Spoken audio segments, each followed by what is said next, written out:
ಎಲ್ಲರಿಗೂ ನಮಸ್ಕಾರ. ಎಲ್ಲರಿಗೂ ಇವತ್ತಿನ ವಿಶೇಷ ದಿನದ ಶುಭಾಶಯಗಳು. ಇವತ್ತು ಡಿಸೆಂಬರ್ 3. ನಮ್ಮಲ್ಲಿ ಎಷ್ಟು ಜನಕ್ಕೆ ಈ ದಿನದ ಒಂದು ಈ ಹಿನ್ನೆಲೆ ಗೊತ್ತಿತ್ತು ಅನ್ನೋದು ಪ್ರಶ್ನೆ. ನಮಗೆ ಹೆಚ್ಚಿನ ಸರ್ತಿ ನಮ್ಮ ನಿತ್ಯದ ಚಟುವಟಿಕೆಗಳಲ್ಲಿ ನಾವು ಎಷ್ಟು ಮುಳುಗೋಗಿರ್ತೀವಿ ಅಂತಂದ್ರೆ ಕೆಲವು ವಿಚಾರಗಳನ್ನ ನಾವು ಅಷ್ಟಾಗಿ ಗಮನಿಸೋದಿಕ್ ಹೋಗಲ್ಲ. ಹಾಗಾಗಿ ವಿಶೇಷವಾಗಿ ನಮಗೆ ಸಂಬಂಧ ಪಡದೇ ಇರುವಂತ ವಿಚಾರಗಳ ಬಗ್ಗೆ ನಾವು ಗಮನ ಕೊಟ್ಟಿರಲ್ಲ. ಏನೋ ಗಣೇಶನ ಹಬ್ಬ ಅಂದ್ರೆ ಎಲ್ರಿಗೂ ಗೊತ್ತು, ಉಗಾದಿ ಎಲ್ರಿಗೂ ಗೊತ್ತು, ದೀಪಾವಳಿ ಎಲ್ರಿಗೂ ಗೊತ್ತು.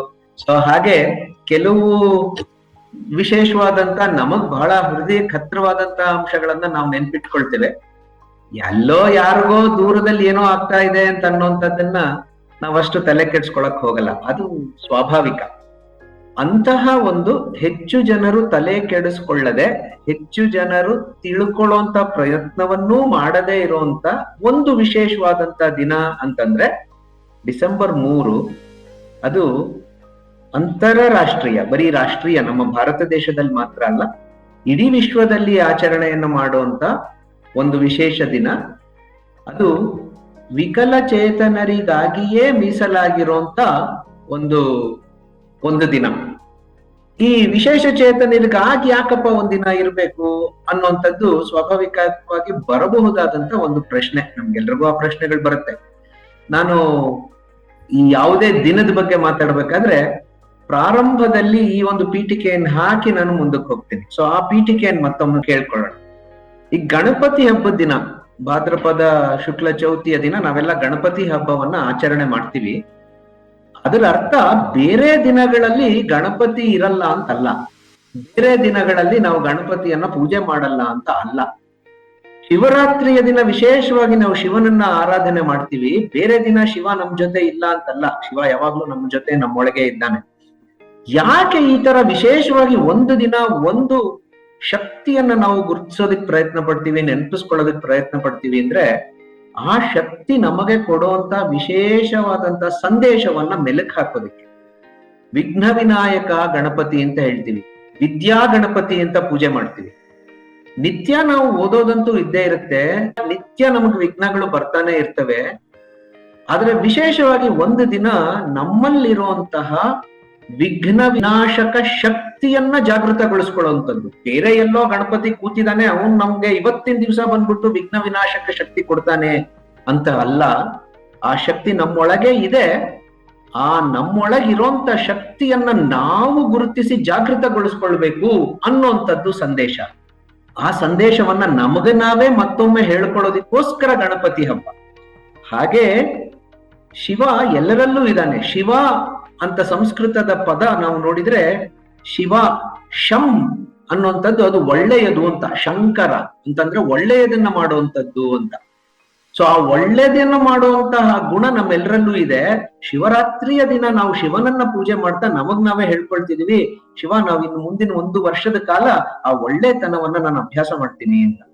ಹಾಗೆ ವಿಶ್ವ ವಿಕಲಚೇತನರ ದಿನವನ್ನ ನಾವು ಆಚರಣೆ ಮಾಡುವಾಗ ಬೇರೆ ದಿನಗಳು ಅವರನ್ನ ನಾವು ಗುರುತಿಸಲ್ಲ ಅಂತ ಅಲ್ಲ, ಇವತ್ತಿನ ದಿನ ವಿಶೇಷವಾಗಿ ಅವರ ಬಗ್ಗೆ ಚಿಂತನೆಯನ್ನ ಮಾಡ್ತೀವಿ. ಪ್ರತಿಯೊಬ್ರು ಚಿಂತನೆಯನ್ನ ಮಾಡ್ತೀವಿ.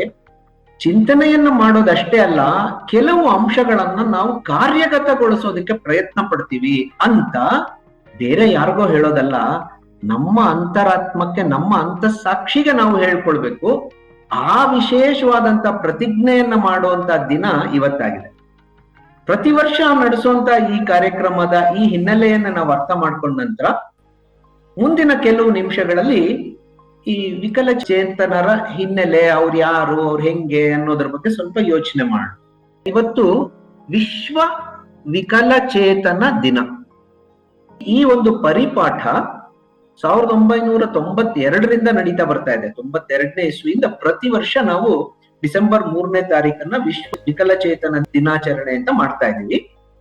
ಪ್ರತಿ ವರ್ಷ ಈ ಒಂದು ಕಾರ್ಯಕ್ರಮಕ್ಕೆ ಒಂದೊಂದು ಘೋಷವಾಕ್ಯ ಇರ್ತದೆ, ಘೋಷವಾಕ್ಯ. ಅದು ಈ ವರ್ಷದ ಘೋಷವಾಕ್ಯ ಏನಪ್ಪಾ ಅಂತಂದ್ರೆ, fostering disability inclusive societies for advancing social progress ಅಂತ. ಸೊ ಇದರಲ್ಲಿ ಕೆಲವು ಮುಖ್ಯ ಅಂಶಗಳಿದೆ, ಅದನ್ನ ನಾನು ಹೇಳ್ಬಿಟ್ಟು ಮುಂದಕ್ಕೆ ಹೋಗ್ತೀನಿ. ಸೋಷಿಯಲ್ ಪ್ರೋಗ್ರೆಸ್ ಅಂತಂದ್ರೆ ಸಾಮಾಜಿಕ ಪ್ರಗತಿ. ಇಡೀ ಸಮಾಜ ಪ್ರಗತಿ ಹೊಂದಬೇಕು, ಇಡೀ ಸಮಾಜ ಅಭಿವೃದ್ಧಿ ಆಗ್ಬೇಕು. ಆ ಇಡೀ ಸಮಾಜ ಅಭಿವೃದ್ಧಿ ಆಗ್ಬೇಕು ಅಂತಂದ್ರೆ ಆ ಇಡೀ ಅನ್ನುವಂತ ಪದದಲ್ಲಿ ಎಲ್ಲರನ್ನೂ ನಾವು ಸೇರಿಸ್ಕೋಬೇಕು. ಯಾರನ್ನೂ ನಾವು ಹಿಂದೆ ಬಿಡೋ ಹಾಗಿಲ್ಲ, ಯಾರನ್ನೂ ಬಿಟ್ಟು ಕೆಲವ್ರು ಮಾತ್ರ ಮುಂದೆ ಹೋಗೋರಿಲ್ಲ, ಮುಂದೆ ಹೋಗೋಂಗಿಲ್ಲ. ವಯಸ್ಸಾದವರು ಸೇರ್ಕೋಬೇಕು, ಮಕ್ಕಳು ಸೇರ್ಕೋಬೇಕು, ಹೆಂಗಸರು ಸೇರ್ಕೋಬೇಕು, ಗಂಡಸರು ಸೇರ್ಕೋಬೇಕು, ಓದಿದವರು ಓದದೇ ಇರೋರು, ಹಾಗೆಯೇ ಕಣ್ ಕಾಣಿಸೋರು ಕಣ್ ಕಾಣಿಸದೇ ಇರೋರು, ನಡಿಯಕ್ಕಾಗೋರು ಕುಂಟರು, ಕೇಳಿಸ್ಕೊಳ್ಳೋರು ಕಿವುಡ್ರು, ಎಲ್ಲರೂ ಸಹ ಸಮಾನ ಅಧಿಕಾರ ಇರೋದ್ರಿಂದ ಎಲ್ಲರಿಗೂ ಸಾಮಾಜಿಕ ಪ್ರಗತಿಯಲ್ಲಿ ಎಲ್ಲರೂ ಸೇರ್ಪಡೆಯಾಗಿ ಅಭಿವೃದ್ಧಿ ಆಗ್ಬೇಕು ಅನ್ನುವಂಥದ್ದು ಈ ವರ್ಷದ ಘೋಷವಾಕ್ಯ.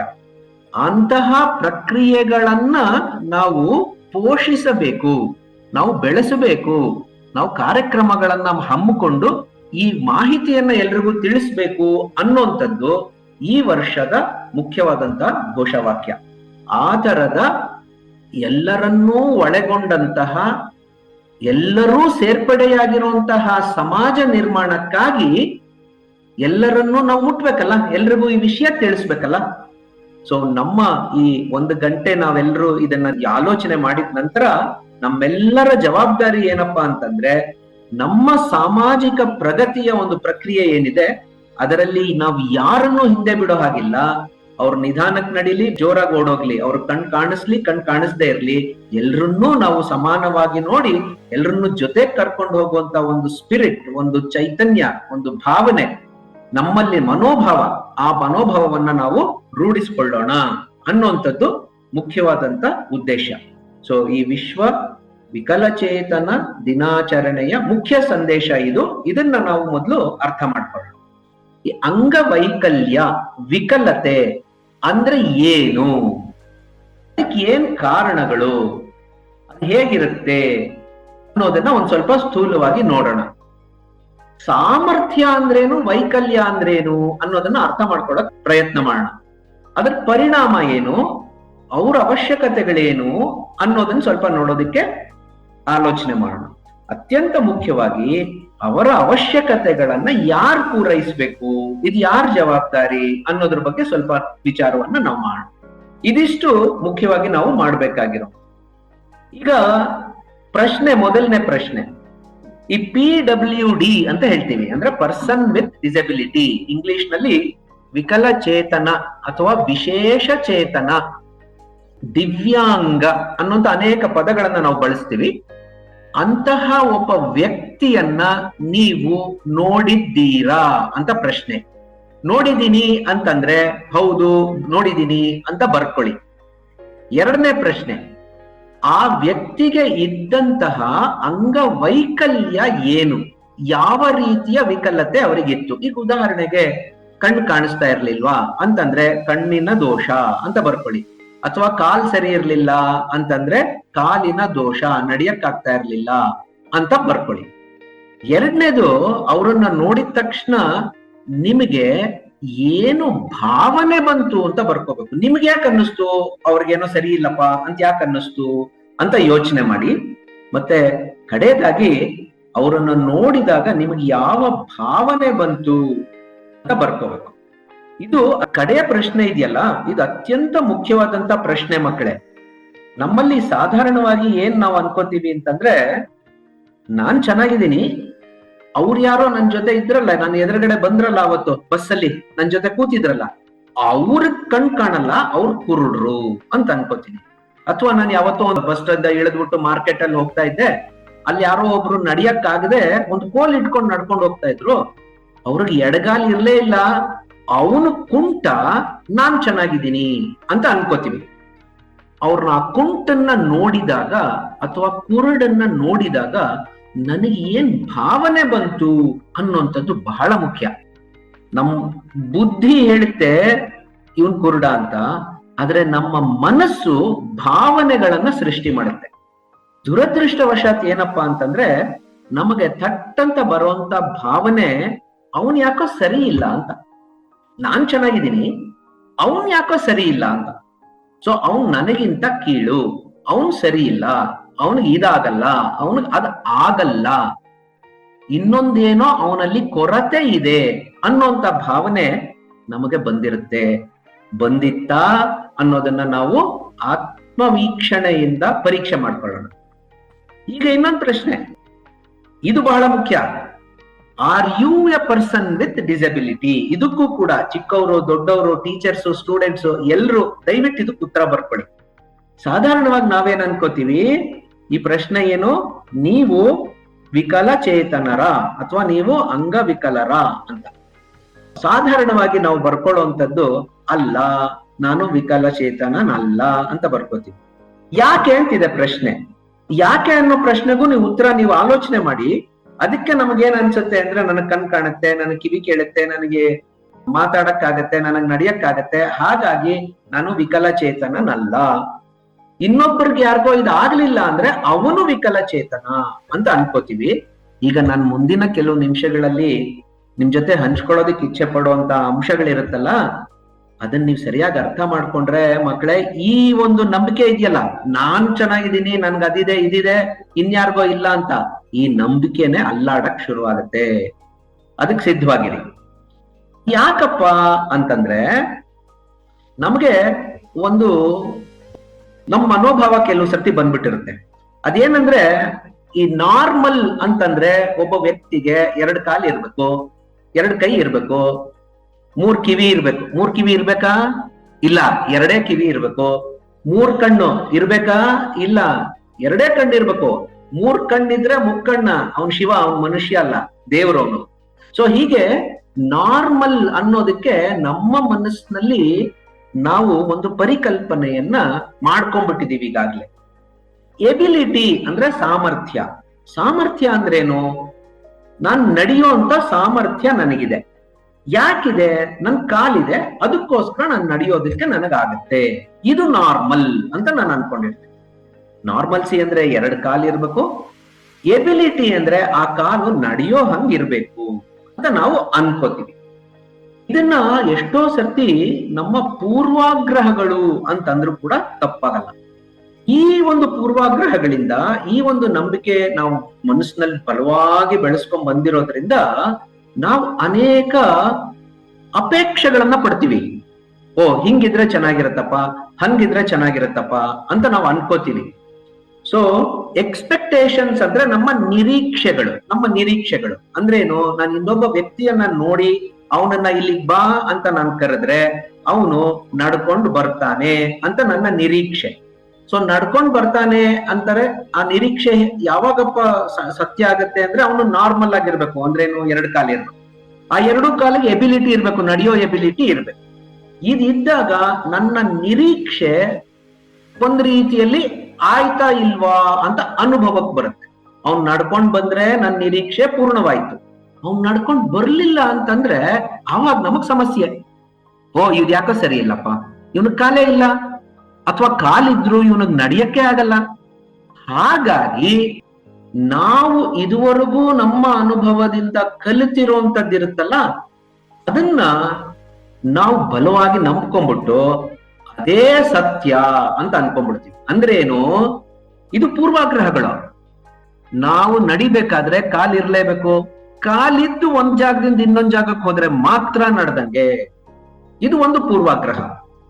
ಈ ಪೂರ್ವಾಗ್ರಹ ಎಷ್ಟು ಡೇಂಜರಸ್ ಅಪ್ಪ ಅಂತಂದ್ರೆ, ಹೆಣ್ಮಕ್ಳೆಲ್ಲ ಮನೇಲೇ ಇರ್ಬೇಕು, ಬರೀ ಅಡಿಗೆ ಮಾಡೋದೊಂದೇ ಅವ್ರ ಕೆಲ್ಸ ಅಂದಷ್ಟೇ ಡೇಂಜರಸ್. ಒಬ್ಬ ಬಡವ ಶಾಲೆಗೆ ಯಾಕಪ್ಪ ಹೋಗ್ಬೇಕು? ಏನ್ ಬೇಕಾಗಿಲ್ಲ, ಅವನ್ ಪಾಡ್ಗವನ್ ಇರ್ಲಿ ಬಿಡಿ ಅಂತ ಹೇಳಿದಷ್ಟೇ ಡೇಂಜರಸ್. ಎಲ್ಲ ಹೆಣ್ಮಕ್ಳು ಮನೇಲೇ ಇರ್ಬೇಕು ಅಂದ್ರೆ ನಾವು ಒಪ್ತೀವಾ?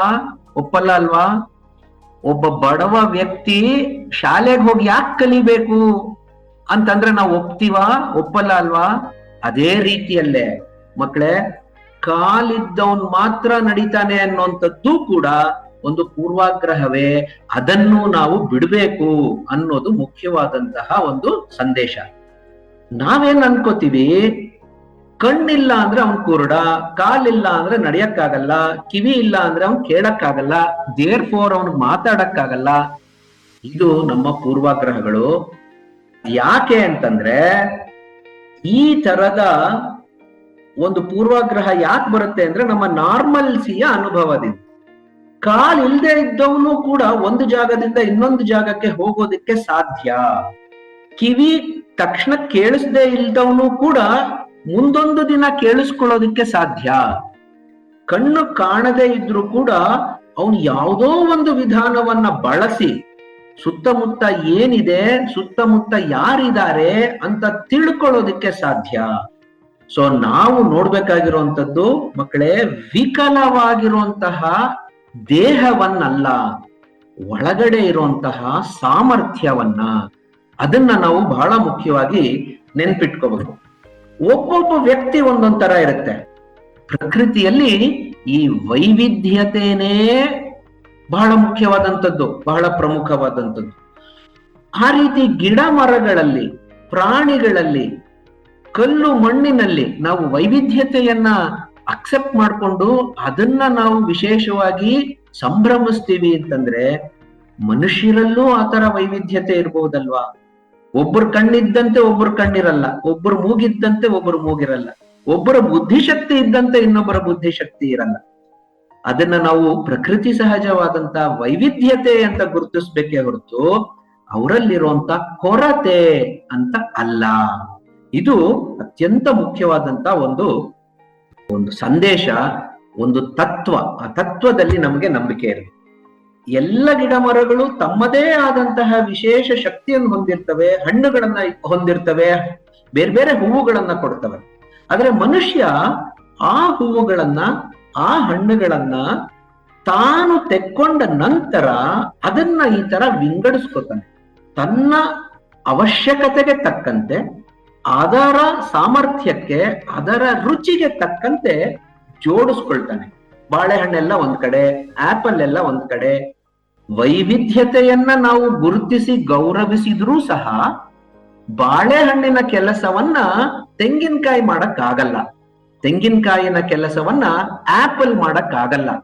ಹೇಗೆ ಪ್ರಕೃತಿಯಲ್ಲಿ ಈ ತರ ತಮ್ಮ ಸಾಮರ್ಥ್ಯಕ್ಕೆ ಅನುಗುಣವಾಗಿ ತಮ್ಮದೇ ಒಂದು ವಿಶೇಷ ಸ್ಥಾನ ಎಲ್ಲದಕ್ಕೂ ನಾವು ಕಲ್ಪಿಸ್ತೀವೋ, ಹಾಗೆಯೇ ಎಲ್ಲ ವ್ಯಕ್ತಿಗಳಿಗೂ ಕೂಡ ತಮ್ಮದೇ ಆದಂತಹ ಒಂದು ವಿಶೇಷ ಸಾಮರ್ಥ್ಯ, ಸ್ಥಾನ ಇರುತ್ತೆ. ಅದನ್ನ ಗುರುತಿಸಿ ಗೌರವಿಸುವಂಥದ್ದು ನಮ್ಮ ಜವಾಬ್ದಾರಿ. ನಾವೀಗ ಪಾಯಸ ಮಾಡಬೇಕು ಅಂತ ಹೊರಟಾಗ ಮೆಣಸಿನಕಾಯಿನ ಉಪಯೋಗಿಸಕ್ ಸಾಧ್ಯ ಇಲ್ಲ. ಚಟ್ನಿ ಮಾಡ್ಬೇಕು ಅಂದ್ರೆ ಮೆಣಸಿನಕಾಯಿನ ಬಳಸ್ತೀವಿ. ಹಾಗೆ ಅನ್ಬಿಟ್ಟು ಪಾಯಸ ಮಾಡಕ್ ಆಗ್ಲಿಲ್ವಲ್ಲ ಅಂತ ಹೇಳಿ ಚಟ್ನಿಗೆ ಉಪಯೋಗಿಸುವ ಮೆಣಸಿನಕಾಯಿ ಯೂಸ್ಲೆಸ್ ಅಂತ ನಾವನ್ನಲ್ಲ, ಅದು ವಿಕಲ ಅಂತ ನಾವನ್ನಲ್ಲ. ಅದಕ್ಕೆ ವಿಶೇಷ ಸಾಮರ್ಥ್ಯ ಇದೆ. ಅದರಲ್ಲಿರುವಂತ ಸಾಮರ್ಥ್ಯ ವಿಶೇಷವಾಗಿ ಬೇರೊಂದಕ್ಕೆ ನಾವು ಬಳಸಕ್ ಸಾಧ್ಯ. ಆ ಬೇರೊಂದನ್ನ ನಾವು ಗುರುತಿಸಿ ಗೌರವಿಸ್ಬೇಕು ಅನ್ನೋಂಥದ್ದು ಅತ್ಯಂತ ಮುಖ್ಯವಾದಂತ ಒಂದು ಸಂದೇಶ. ಸೊ ಪ್ರತಿಯೊಂದು ವಸ್ತುಗೂ, ಪ್ರತಿಯೊಂದು ವ್ಯಕ್ತಿಗೂ ಸಮಾಜದಲ್ಲಿ, ಪ್ರಕೃತಿಯಲ್ಲಿ, ವಿಶ್ವದಲ್ಲಿ ತಮ್ಮದೇ ಆದಂತ ಒಂದು ಸ್ಥಾನ ಇದೆ. ಅದನ್ನ ನಾವು ಗುರುತಿಸಿ ಪ್ರತಿಯೊಂದನ್ನು ಗೌರವಿಸ್ಬೇಕೇ ಹೊರತು ಇದು ಮೇಲೆ ಅದು ಕೆಳಗೆ, ಇದು ಒಳ್ಳೇದು ಅದು ಕೆಟ್ಟದ್ದು, ಇದು ಯೂಸ್ಫುಲ್ ಅದು ಯೂಸ್ಲೆಸ್, ಇದು ಹೋಪ್ಫುಲ್ ಅದು ಹೋಪ್ಲೆಸ್ ಅನ್ನೋಂತ ಒಂದು ತಾರತಮ್ಯದ ಭಾವನೆಯನ್ನ ನಾವ್ ಯಾವತ್ತೂ ಮಾಡ್ಕೊಳ್ಳೋದು ಬೇಡ. ಇದು ಯಾಕೆ ಹೀಗೆ ಒಬ್ಬೊಬ್ರದ್ದು ಒಂದೊಂದ್ ತರ ಅಂತಂದಾಗ ಅದು ಡಿಫೆಕ್ಟೂ ಅಲ್ಲ, ಡಿಫಿಷಿಯನ್ಸಿನೂ ಅಲ್ಲ, ಡೈವರ್ಸಿಟಿ. ಅದು ಒಂದು ಕುಂದು ಅಲ್ಲ, ಕೊರತೆನೂ ಅಲ್ಲ, ಅದು ವೈವಿಧ್ಯತೆ ಅನ್ನೋದನ್ನ ನಾವು ಅರ್ಥ ಮಾಡ್ಕೊಂಡು ಮಾನವ ಸಹಜವಾಗಿರುವಂತಹ ವೈವಿಧ್ಯತೆಯಲ್ಲಿ ಈ ರೀತಿಯ ವಿಕಲತೆ ಕೂಡ ಒಂದು ಭಾಗ ಅಂತ ನಾವು ಅಕ್ಸೆಪ್ಟ್ ಮಾಡ್ಕೊಳ್ಳೋದು ಮುಖ್ಯ. ಅದು ಕಂಡೀಷನಲ್ ಆಗಲ್ಲ. ಈ ಸಂದರ್ಭದಲ್ಲಿ ನಾನು ಅಕ್ಸೆಪ್ಟ್ ಮಾಡ್ಕೋತೀನಿ, ಬೇರೆ ದಿನ ಅಲ್ಲ ಅಂತಲ್ಲ. ಗಣೇಶನ ಹಬ್ಬದ ದಿವಸ ಮಾತ್ರ ಗಣೇಶ, ಬೇರೆ ದಿನ ಅಲ್ಲ ಅಂತ ಅಲ್ಲ. ಎಲ್ಲ ದಿನಗಳಲ್ಲೂ ಗಣೇಶ, ಎಲ್ಲ ಸಂದರ್ಭದಲ್ಲೂ ಈಶ್ವರ. ಹಾಗೆಯೇ ಎಲ್ಲ ಸಂದರ್ಭದಲ್ಲೂ ಕೂಡ ವಿಕಲಚೇತನರನ್ನೂ ನಮ್ಮ ಭಾಗವಾಗಿ ನಾವು ಅಕ್ಸೆಪ್ಟ್ ಮಾಡ್ಕೊಳ್ಳುವಂಥದ್ದು ಬಹಳ ಮುಖ್ಯ. ಯಾಕೆಂದ್ರೆ ಈ ಡಿಸಬಿಲಿಟಿ ಅನ್ನುವಂಥದ್ದು ಅದು ಶಾಶ್ವತವಾಗಿ ಇರುವಂತದ್ದಲ್ಲ, ಸಾಂದರ್ಭಿಕವಾಗಿ ಬರುವಂತದ್ದು. ಇವಾಗ 250 ಜನರನ್ನ ಒಂದು ರನ್ನಿಂಗ್ ರೇಸ್ ಮಾಡೋಣ, ಒಂದು ರನ್ನಿಂಗ್ ರೇಸ್. ಆ ರನ್ನಿಂಗ್ ರೇಸ್ ಮಾಡಿದಾಗ 250 ಜನನು ಗೆಲ್ಲಕ್ಕಾಗಲ್ಲ. ಯಾರೋ ಒಬ್ರು ಮಾತ್ರ ಗೆಲ್ತಾರೆ. ಯಾರು ಫಾಸ್ಟ್ ಆಗಿ ಓಡ್ತಾರೋ ಅವ್ರು ಮಾತ್ರ ಗೆಲ್ತಾರೆ. ಹಾಗಾದ್ರೆ 249 ಜನ ವೇಸ್ಟಾ? ಅವ್ರು ನಿಷ್ಪ್ರಯೋಜಕರ ಅಲ್ಲ ಅಲ್ವಾ? ರನ್ನಿಂಗ್ ರೇಸಿನ ದೃಷ್ಟಿಯಲ್ಲಿ ನಾವು ನೋಡಿದಾಗ ಈ ಒಬ್ಬ ಗೆದ್ನಲ್ಲ, ಅವನು ಬಲಿಷ್ಠ, ಉಳಿದವರು ಅವನಿಗಿಂತ ಸ್ವಲ್ಪ ಕಡಿಮೆ. ಇಷ್ಟನ್ ಮಾತ್ರ ನಾವು ಹೇಳ್ಬಲ್ವಿ. ಹಂಗೆ ಹಾಡಿನ ಒಂದು ಕಾರ್ಯಕ್ರಮ ಮಾಡ್ತೀವಿ ಅನ್ಕೊಂಡು, ಒಂದು ಸ್ಪರ್ಧೆ, ಹಾಡಿನ ಸ್ಪರ್ಧೆ. ನಾವೆಲ್ಲರೂ ಗಾನ ಕೋಗಿಲೆಗಳಲ್ಲ, ಹೆಚ್ಚಿನ ಜನ ನಾವೆಲ್ಲರೂ ಕಾಗೆಗಳೇ. ಕಾಗೆ ಕಾ ಕಾ ಅನ್ನತ್ತೆ, ಕೋಗಿಲೆ ಮಾತ್ರ ಇಂಪಾಗಿ ಹಾಡುತ್ತೆ. ಸೊ 250 ಜನರ ಒಂದು ಹಾಡಿನ ಒಂದು ಸ್ಪರ್ಧೆಯಲ್ಲಿ ಗೆಲ್ಲಕ್ ಸಾಧ್ಯ ಇರೋದು ಒಬ್ಬರಿಗೆ. ನನಗ್ ಹಾಡು ಹೇಳಕ್ ಬರಲ್ಲ, ನಾನು ಹಾಡು ಹೇಳಲ್ಲ ಚೆನ್ನಾಗಿ. ಹಾಗಾಗಿ ಹಾಡುಗಾರರ ಜೊತೆಯಲ್ಲಿ ನಾನು ಮಧ್ಯದಲ್ಲಿ ಅವ್ರ ಮಧ್ಯ ಹೋಗಿ ಕೂತ್ಕೊಂಡ್ರೆ, ಸತ್ಯ ಹೇಳಬೇಕು ಅಂತಂದ್ರೆ ಹಾಡಿನ ದೃಷ್ಟಿಕೋನದಿಂದ ನಾನು ವಿಕಲಚೇತನ. ಯಾಕೆ? ಆ ಒಂದು ಸಾಮರ್ಥ್ಯ ನನಗಿಲ್ಲ. ಹಾಗೆಯೇ ಡ್ರಾಯಿಂಗ್ ಬರೆಯೋದು, ಪೇಂಟಿಂಗ್ ಬರೆಯೋದು, ಡ್ರಾಯಿಂಗ್ ಚೆನ್ನಾಗಿ ಬರೆಯೋಂತವ್ರ ಮಧ್ಯದಲ್ಲಿ ಯಾರು ಡ್ರಾಯಿಂಗ್ ಬರಲ್ವೋ ಅವನ್ ಕೂತ್ಕೊಂಡ್ರೆ ಅವನು ಡ್ರಾಯಿಂಗಿನ ದೃಷ್ಟಿಯಿಂದ ವಿಕಲಚೇತನ. ಆದ್ರೆ ಅವ್ನು ಚೆನ್ನಾಗಿ ಹಾಡು ಹೇಳ್ಬೋದು, ಅವನು ರನ್ನಿಂಗ್ ರೇಸ್ ಅಲ್ಲಿ ಅವನೇ ಫಸ್ಟ್ ಬರ್ಬಹುದು. ಹಾಡಿನ ದೃಷ್ಟಿಯಿಂದ ಇರುವಂತ ಸಾಮರ್ಥ್ಯ ಡ್ರಾಯಿಂಗ್ಗೂ ಬರುತ್ತೆ ಅಂತ ನಾವು ಅನ್ಕೊಳಕ್ಕಾಗಲ್ಲ. ಸೊ ಈ ಸತ್ಯಾಂಶವನ್ನ ಮಕ್ಕಳೇ ನಾವೆಲ್ಲರೂ ಯಾವಾಗ್ಲೂ ನೆನ್ಪಿಟ್ಕೋಬೇಕು. ಯಾಕೆಂದ್ರೆ ನಾನು ಆಗ್ಲೇ ಹೇಳಿದ್ನಲ್ಲ, ಈ ನಾರ್ಮಲ್ಸಿ ಅಬ್ನಾರ್ಮಲ್ಸಿ ಅನ್ನುವಂತ ಒಂದು ನಮ್ಮ ನಂಬಿಕೆಗಳಲ್ಲಿ ನಾವು ವಿಕಲತೆಯನ್ನ ಗುರುತಿಸ್ತಾ ಹೋಗ್ತೀವಿ. ಇವನಿಗಿದಿಲ್ಲ, ಇವನ್ ಚೆನ್ನಾಗ್ ಓಡಲ್ಲ, ಇವನ್ ಚೆನ್ನಾಗ್ ಮಾತಾಡಲ್ಲ, ಇವನ ಕಣ್ಣೇ ಕಾಣಿಸಲ್ಲ ಅಂತ ನಕಾರಾತ್ಮಕವಾದಂತದ್ದನ್ನ ಮಾತ್ರ ನಾವು ಯೋಚನೆ ಮಾಡ್ತೀವಿ. ಆದ್ರೆ ಸತ್ಯಾಂಶ ಏನಂದ್ರೆ, ಜೀವನ ಬೇರೆ ಬೇರೆ ಆಯಾಮಗಳನ್ನ ಹೊಂದಿರುವಂತ ಒಂದು ಪ್ರಯಾಣ. ಆ ಬೇರೆ ಬೇರೆ ಆಯಾಮಗಳಲ್ಲಿ ಬೇರೆ ಬೇರೆ ಸಾಮರ್ಥ್ಯಗಳು ಬೇಕು. ಎಲ್ಲಾ ಸಾಮರ್ಥ್ಯಗಳು ನನ್ನಲ್ಲಿದೆ ಅಂತನ್ನುವಂತ ಒಂದು ಅಹಂಕಾರ, ದುರಹಂಕಾರ ನಮ್ಗೆ ಯಾರಿಗೂ ಇರೋದ್ ಬೇಡ. ಯಾಕೆ ಅಂತಂದ್ರೆ ಯಾವ ಸಂದರ್ಭದಲ್ಲಿ ಯಾವಾಗ ನನಗೆ ಏರ್ಪೇರಾಗುತ್ತೋ ನನಗೆ ಹೇಳಕ್ಕಾಗಲ್ಲ. ಸೊ ಈ ವಿಕಲತೆ ಅನ್ನೋದು ಸಾಮರ್ಥ್ಯವನ್ನ ಕುಗ್ಗಿಸುವಂತ ಸಂದರ್ಭಗಳು ಯಾರಿಗೆ ಬೇಕಾದ್ರೂ ಯಾವಾಗ ಬೇಕಾದ್ರೂ ಆಗ್ಬೋದು. ಹಾಗಾಗಿ ಇವತ್ತು ನಾನು ಚೆನ್ನಾಗಿದ್ದೀನಿ ಅನ್ನೋಂತ ದುರಹಂಕಾರ ನನಗ್ ಬರಬಾರ್ದು. ಯಾರಿಗೋ ಚೆನ್ನಾಗಿಲ್ಲ, ಕಾಲ್ ಅವ್ರಿಗೆ ಸರಿ ಇಲ್ಲ ಅನ್ನೋಂತ ಕೀಳರಿಮೆ ನಾನು ಅವ್ರ ಮೇಲೆ ಇಂಪೋಸ್ ಮಾಡಬಾರ್ದು. ಯಾಕಂದ್ರೆ ಇದು ಯಾರಿಗ್ ಬೇಕಾದ್ರೂ ಯಾವಾಗ ಬೇಕಾದ್ರೂ ಆಗಬಹುದಾದಂಥದ್ದು. ಹಾಗಾಗಿ ಆ ಒಂದು ಎಲ್ಲರನ್ನೂ ಒಟ್ಟಾಗಿ ಸೇರಿಸ್ಕೊಳ್ಳುವಂತ ಭಾವ ನಮ್ಮಲ್ಲಿ ಬರಬೇಕು. ಅದು ಬಹಳ ಮುಖ್ಯವಾದಂಥದ್ದು. ಈಗ ನಡೆಯೋದು, ಮೊಬಿಲಿಟಿ ಅಂತ ಇಲ್ಲಿ ಪದ ಇದೆ, ಮೊಬಿಲಿಟಿ. ಸೊ ನಡೆಯೋದು ಒಂದು ಜಾಗದಿಂದ ಇನ್ನೊಂದು ಜಾಗಕ್ಕೆ ಹೋಗುವ ಒಂದು ಸಾಧನ. ನಡೆಯೋದೇ ಮುಖ್ಯ ಅಲ್ಲ, ಹೋಗೋದು ಮುಖ್ಯ. ನನ್ ಕಾಲಿಲ್ಲ ಅಂತಂದ್ರೆ ಕಾಲಿನ ಮೇಲೆ ಭಾರ ಹಾಕಿ ನಾನು ಒಂದು ಜಾಗದಿಂದ ಇನ್ನೊಂದು ಜಾಗಕ್ಕೆ ಹೋಗಕ್ಕೆ ನನ್ ಕೈಲಿ ಆಗಲ್ಲ, ಸತ್ಯ. ಆದರೆ ಒಂದು ಜಾಗದಿಂದ ಇನ್ನೊಂದು ಜಾಗಕ್ಕೆ ಹೋಗಕ್ಕೆ ಆಗಲ್ಲ ಅಂತ ಅಲ್ಲ. ನಾನು ಕೋಲ್ ಇಟ್ಕೊಂಡು ಹೋಗ್ಬಲ್ಲೆ, ವಾಕರ್ ಇಟ್ಕೊಂಡು ಹೋಗ್ಬಲ್ಲೆ, ವೀಲ್ ಚೇರ್ ನಲ್ಲಿ ಹೋಗ್ಬಲ್ಲೆ, ಯಾವುದೋ ಒಂದು ಗಾಡಿಯಲ್ಲಿ ಹೋಗ್ಬಲ್ಲೆ. ಅರ್ಥ ಆಗ್ತಾ ಇದೆ ಅಲ್ವಾ ನಾ ಹೇಳ್ತಿರೋದು? ಕಾಲಿಲ್ಲದ ಮಾತ್ರಕ್ಕೆ ಆ ಕಾಲಿನ ಒಂದು ಕೆಲಸ ಏನಿತ್ತು, ನನ್ನನ್ನ ಒಂದು ಜಾಗದಿಂದ ಇನ್ನೊಂದು ಜಾಗಕ್ಕೆ ಕರ್ಕೊಂಡು ಹೋಗುವಂತ ಒಂದು ಸಾಮರ್ಥ್ಯ ಕೊಡೋ ಕೆಲಸ, ಆ ಕೆಲಸವೇ ಆಗಲ್ಲ ಅಂತ ಅಲ್ಲ. ಆ ಕೆಲಸವೇ ನನ್ನ ಕೈಲಿ ಆಗಲ್ಲಪ್ಪ ಅನ್ನೋಂತ ಹತಾಶೆ ನನಗ್ ಬಂದ್ರೆ ಆಗ ನಾನು ವಿಕಲಚೇತನ. ಕಾಲ್ ಇಲ್ದೆ ಹೋದ್ರು ಸರಿ, ಒಂದು ಜಾಗದಿಂದ ಇನ್ನೊಂದು ಜಾಗಕ್ಕೆ ಏನಾದ್ರೂ ಸರಿ ನಾನು ಹೋಗೇ ಹೋಗ್ತೀನಿ. ಕುಂಟ್ಕೊಂಡಾದ್ರೂ ಸರಿ, ತೆವಳ್ಕೊಂಡಾದ್ರೂ ಸರಿ, ದೇಖ್ಕೊಂಡಾದ್ರೂ ಸರಿ, ನಾನು ಹೋಗೇ ಹೋಗ್ತೀನಿ ಅನ್ನುವಂತ ಅಂತಃಶಕ್ತಿ ನನ್ನಲ್ಲಿ ಬಂದ್ರೆ ನಾನು ಯಾವ ವಿಕಲಚೇತನನೂ ಅಲ್ಲ, ನಾನು ಸಕಲ ಚೇತನ. ನಮ್ಮಲ್ಲಿ ಈ ಒಂದು ಕೀಳರಿಮೆ ಎಷ್ಟೋ ಸರ್ತಿ ನಮ್ಮ ಮಕ್ಕಳಿಗೆ ಬಂದ್ಬಿಟ್ಟಿರುತ್ತೆ, ಚಿಕ್ಕ ವಯಸ್ಸಿಂದಾನೇ ಇದು ಬಂದ್ಬಿಟ್ಟಿರುತ್ತೆ. ನನಗೆ ಅದ್ ಸರಿ ಇಲ್ಲ, ನನಗೆ ಇದ್ ಸರಿ ಇಲ್ಲ, ನಮ್ಮಲ್ಲಿ ದುಡ್ಡಿಲ್ಲ, ನಾನ್ ಬಡವ, ಈ ತರ, ನಾನೆಲ್ಲೋ ದೂರದ ಹಳ್ಳಿಯಲ್ಲಿದ್ದೀನಿ, ನನ್ನ ಹತ್ರ ಫೋನ್ ಇಲ್ಲ. ಸೊ ಈ ಇಲ್ಲಗಳೇ ನಮ್ಮಲ್ಲಿ ತುಂಬೋಗ್ಬಿಟ್ಟಿರುತ್ತೆ. ಆತರ ನನ್ನ ಕೈಲಿ ಆಗಲ್ಲ ಅನ್ನುವಂತ ಯಾವ ಭಾವನೆ ಬಂದ್ರೂ ಕೂಡ ಅದು ಒಂದು ರೀತಿಯ ವಿಕಲತೆನೆ. ಅದನ್ನ ದಾಟಿ ನಾನು ಮುಂದಕ್ಕೆ ಹೋಗ್ತೀನಿ, ಸಾಧನೆಯನ್ನ ನಾನು ಮಾಡ್ತೀನಿ ಅನ್ನುವಂತ ಭಾವನೆ ಬಂದಾಗ ಆ ವಿಕಲತೆ ಎಲ್ಲೋ ದೂರ ಹೋಗುತ್ತೆ, ಸಕಲತೆಯನ್ನ ನಮ್ಮದನ್ನ ನಾವಾಗಿ ಮಾಡ್ಕೊಳ್ತೀವಿ. ಮಾತಾಡೋದ್ರಲ್ಲೂ ಅಷ್ಟೇ, ಯಾರಿಗೋ ಒಬ್ರಿಗೆ ಮಾತಾಡಕ್ಕೆ ಬರ್ತಾ ಇಲ್ಲ ಅಂತಂದ್ರೆ ಪ್ರಪಂಚವೇ ಮುಳುಗೋಯ್ತು ಅನ್ನುವಂತ ಯಾವ ಅವಶ್ಯಕತೆನೂ ಇಲ್ಲ ಭಯಕ್ಕೆ. ಮಾತು ಬಾರದಂತಹ ವ್ಯಕ್ತಿಗಳು ಮಾತಾಡೋದಕ್ಕೇನೆ ಒಂದು ಬೇರೆ ಲ್ಯಾಂಗ್ವೇಜ್ ಇದೆ. ಕನ್ನಡದಲ್ಲಿ ನಾನು ಮಾತಾಡ್ತಾ ಇದ್ದೀನಿ, ಕನ್ನಡ ಬರುವಂತ ಎಲ್ರಿಗೂ ಗೊತ್ತಾಗತ್ತೆ. ಸಪೋಸ್ ನಾನು ಇಂಗ್ಲಿಷ್ ನಲ್ಲೇ ಮಾತಾಡಿದ್ದಿದ್ರೆ ಇಂಗ್ಲಿಷ್ ಬರ್ದೇ ಇರುವಂತಹ ಯಾರಿಗೂ ಅರ್ಥವಾಗ್ತಿರ್ಲಿಲ್ಲ. ಹಾಗಾದ್ರೆ ಇಂಗ್ಲಿಷ್ ಬರ್ದೇ ಇರೋರೆಲ್ಲ ವಿಕಲಚೇತನರ ಅಲ್ಲ ಅಲ್ವಾ? ಅವರಿಗೆ ಅಂತ ಯಾವುದೋ ಒಂದು ವಿಶೇಷವಾದಂತ ಸಾಧನವನ್ನ ನಾವು ಕಲ್ಪಿಸ್ಕೊಟ್ರೆ, ಉದಾಹರಣೆ ಕನ್ನಡದಲ್ಲಿ ಮಾತಾಡಿದ್ರೆ ಮುಗೀತು, ಅವ್ರಿಗೆಲ್ಲ ಗೊತ್ತಾಯ್ತು. ಹಾಗೆಯೇ ಮಾತಿನ ಶಕ್ತಿ ಇಲ್ಲದೆ ಇದ್ದಂಥವರಿಗೆ ಅಂತಲೇನೆ ಸೈನ್ ಲ್ಯಾಂಗ್ವೇಜ್, ಮೂಕಾಭಿನಯದ ಒಂದು ಲ್ಯಾಂಗ್ವೇಜ್ ಇದೆ.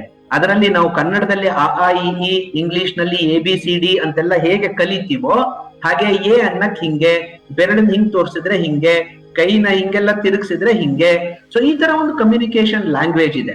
ಆ ಲ್ಯಾಂಗ್ವೇಜ್ ಅನ್ನ ನಾವು ಕಲಿತು ಅವ್ರ ಜೊತೆ ಮಾತಾಡಿದ್ರೆ ಎಷ್ಟು ಬೇಕಾದ್ರೂ ಮಾತಾಡ್ಬೋದು, ಅವರು ಕೂಡ ನಮ್ ಜೊತೆ ಮಾತಾಡ್ತಾರೆ. ಅವನನ್ನ ಮೂಗ ಅಂತ ಅನ್ನುವಂತ ಪ್ರಮೇಯವೇ ನಮಗ್ ಬರಲ್ಲ.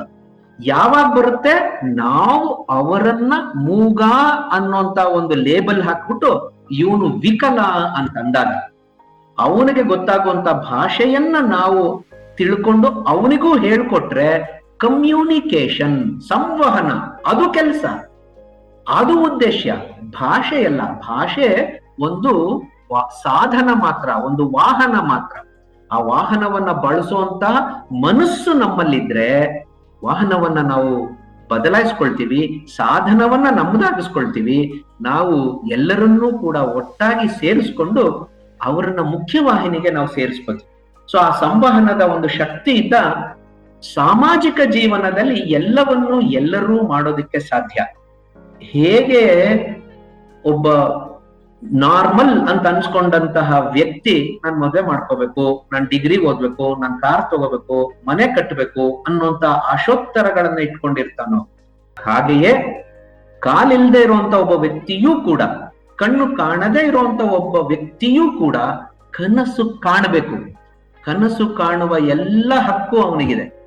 ಆ ವಿಕಲತೆಯನ್ನ ಮರೆತು ಸಕಲತೆಯನ್ನ ತನ್ನದಾಗಿಸ್ಕೊಂಡ್ರೆ, ಆತ್ಮಸ್ಥೈರ್ಯವನ್ನ ತನ್ನದಾಗಿಸ್ಕೊಂಡ್ರೆ ಅವನಿಗೂ ಮದುವೆ ಆಗ್ಬೋದು, ಅವನೂ ಕೂಡ ಒಬ್ಬ ಸಮಾಜದಲ್ಲಿ ಪ್ರೊಡಕ್ಟಿವ್ ವ್ಯಕ್ತಿ ಆಗ್ಬೋದು. ಅಂದ್ರೆ ಸಮಾಜಕ್ಕೆ ತನ್ನ ಕೊಡುಗೆಯನ್ನ ಕೊಡುವಂತ ವಿಶೇಷ ವ್ಯಕ್ತಿ ಆಗ್ಬಹುದು. ಸೊ ಇದು ನಾವೆಲ್ಲರೂ ನೆನ್ಪಿಟ್ಕೊಳ್ಳೋಣ. ಅದೇ ಡೆವಲಪ್ಮೆಂಟ್ ಅಂದ್ರೆ, ಅದೇ ಅಭಿವೃದ್ಧಿ ಅಂದ್ರೆ. ಈ ಅಭಿವೃದ್ಧಿಯ ಒಂದು ಪಥದಲ್ಲಿ ಮುಖ್ಯವಾಗಿ ಬೇಕಾಗಿರುವಂತದ್ದು ಈ ಮನೋಭಾವ. ವಿಕಲತೆ ಅನ್ನುವಂತಹ ನಮ್ಮನ್ನೆಲ್ಲ ಕುಗ್ಗಿಸುವಂತಹ ಕೀಳರಿಮೆಯನ್ನ ನಾವು ಬಿಡ್ಬೇಕು. ಇನ್ನೊಬ್ಬ ಸರಿ ಇಲ್ಲ ಅನ್ನೋಂತ ದೂಷಣೆಯ ಮನೋಭಾವವನ್ನ ನಾವು ಬಿಡ್ಬೇಕು. ಎಲ್ಲರೂ ನಮ್ಮಂತೆಯೇ ಆ ವೈವಿಧ್ಯತೆಯ ಪ್ರಕೃತಿಯ ಒಂದು ಸಂಭ್ರಮದಲ್ಲಿ ಎಲ್ಲರೂ ಸಹಭಾಗಿಗಳೇ. ಒಬ್ಬೊಬ್ಬರಿಗೆ ಒಂದೊಂದು ವಿಶೇಷ ಸಾಮರ್ಥ್ಯ ಇದೆ. ನನ್ನಲ್ಲಿ ಇಲ್ಲದೆ ಇರುವಂತ ಒಂದು ಸಾಮರ್ಥ್ಯ ಇನ್ನೊಬ್ಬರಲ್ಲಿ ಇರೋದನ್ನ ನೋಡಿ ನಾನು ಸಂತೋಷ ಪಡ್ತೀನಿ ಅನ್ನುವಂತ ಮನೋಭಾವ ನಮ್ಮದಾಗಿಸ್ಕೊಂಡಾಗ ನಾವು ಖಂಡಿತವಾಗಿಯೂ ಒಂದು ಹೆಚ್ಚಿನ ಸಾಧನೆಯನ್ನ ಮಾಡೋದಕ್ಕೆ ಸಾಧ್ಯ.